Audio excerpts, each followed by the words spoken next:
ઠગ સ્વામીઓને લઈને હવે રાજ્યનું ગૃહ વિભાગ એક્શનમાં.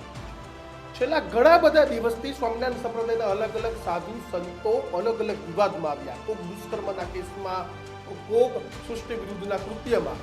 પરંતુ હવે જે કિસ્સો સામે આવ્યો છે તેમાં રાજ્યનું ગૃહ વિભાગ હચમચી ગયું છે.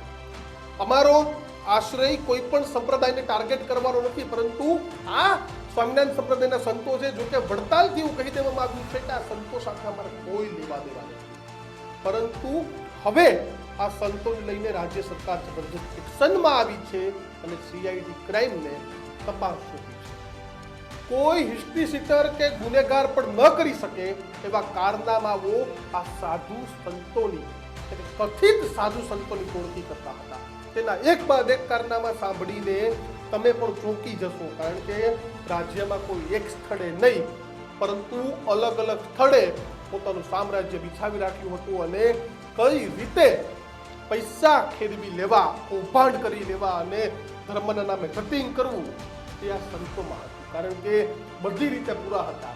જે પ્રમાણે ફરિયાદીએ આરોપ કર્યા હતા તે રીતે નશીલા પદાર્થનું પણ સેવન કરતા, વિદેશી યુવતીઓ સાથે મજા પણ માણતા અને તેની સાથે જ જમીનોના કૌભાંડ પણ કરતા.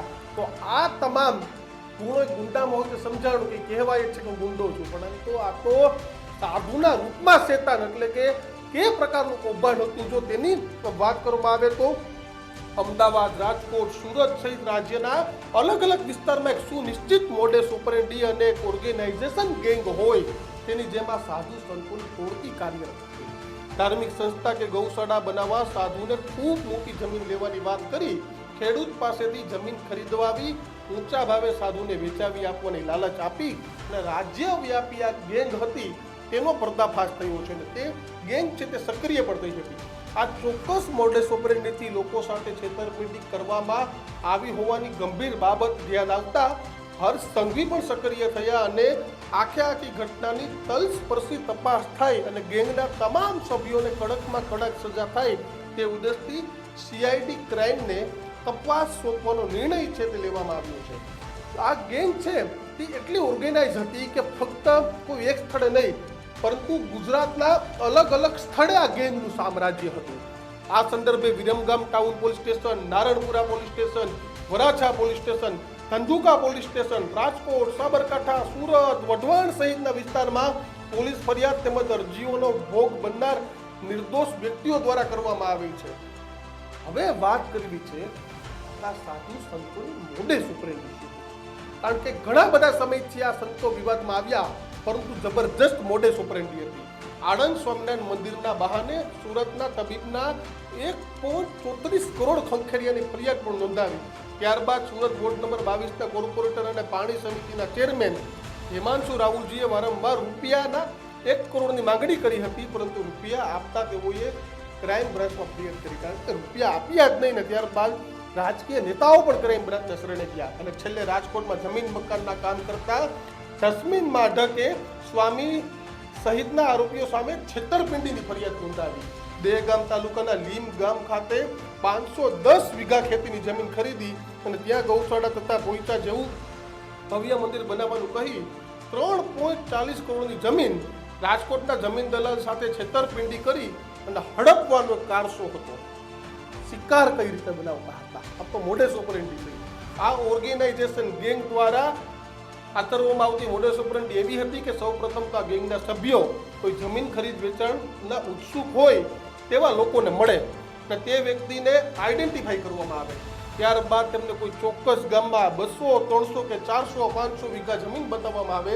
ત્યારબાદ ગેંગના સભ્યો દ્વારા કહેવામાં આવે કે ધાર્મિક સંસ્થા કે ગૌશાળા બનાવવા માટે જગ્યા જોઈએ છે, સાધુ ખેડૂત પાસેથી સીધા જ ખરીદવા નથી માંગતા, ત્યારે તમારે વચમાં પડવાનું છે અને જેથી કરી અને આ લોકો વચ્ચે પડે અને ત્યારબાદ આખું કૌભાંડ ચાલુ થાય. ત્યારબાદ આ ટોળકી કેટલાક સભ્યો ભોગ બનનાર સાથે એમયુ કરી જમીન ભોગ બનનારને ખરીદાવી તે ઊંચા ભાવેથી સાધુને વેચવાની લાલચ આપે, બાનાખત માટે અમુક રકમ આપવાનું કહી અને છેતરપિંડી આચરી લે. ભોગ બનનારને વિશ્વાસ બેસે તે માટે સાધુ તેમની સાથે મુલાકાત કરે. એકવાર છેતરપિંડી થઈ ગયા બાદ ખેડૂત જમીન વેચવાની ના પડે છે તેવું કહી પૈસા પાછા આપવાની આનાકાની કરે ને ભોગ બંદર વધુ પ્રેશર કરે તો ટુકડે ટુકડે થોડા પૈસા પરત કરે ને બાકીના ચાવ કરી નાખે. આ બાબતે રાજ્યમાં અલગ અલગ પોલીસ સ્ટેશનમાં ગુનાઓ દાખલ થયેલા છે, તેમજ આ પ્રકારની મોડસ ઓપરેન્ડથી થયેલા ગુનાઓ સંદર્ભે અનેક વખત અરજીઓ કરવામાં આવી, પરંતુ નાના મોટા સેટલમેન્ટ કરી લેવામાં આવતા હતા.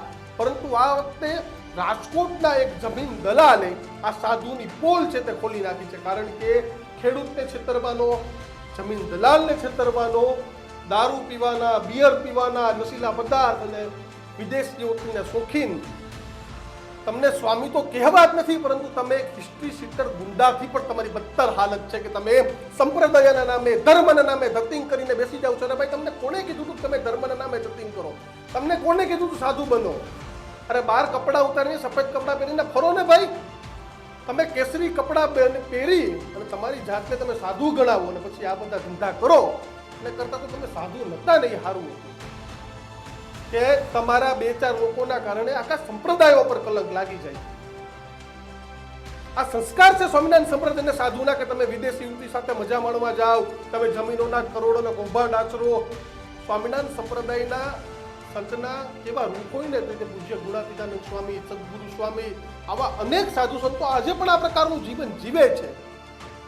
તે પ્રકારના સંત હતા કે જેઓએ સાળંગપુરમાં હનુમાનજીનું મંદિર છે, કષ્ટભંજન દેવનું મંદિર છે, તેનું નિર્માણ કઈ રીતે કરી જવું, આવા સંતો હતા કે ભવ્ય મંદિરોના નિર્માણ કરીને નીકળી જતા. એની બદલે આજે તમારા જેવા સંતો છે જેના કારણે આખો સંપ્રદાય છે તે બદનામ થઈ રહ્યો છે. આપ કેટલા મારી વાત સાથે સહમત છો તે કોમેન્ટ બોક્સમાં જણાવજો. અને વધુ આવા જ વિડીયો જોવા માટે જોતા રહો ન્યૂઝ રૂમ. અને જો હજુ પણ તમે અમારી ચેનલ લાઈક, શેર કે સબસ્ક્રાઇબ નથી કરી તો આજે જ કરી દેજો, કારણ કે નિષ્પક્ષ અવાજ માટે જરૂરી છે ગર્જના.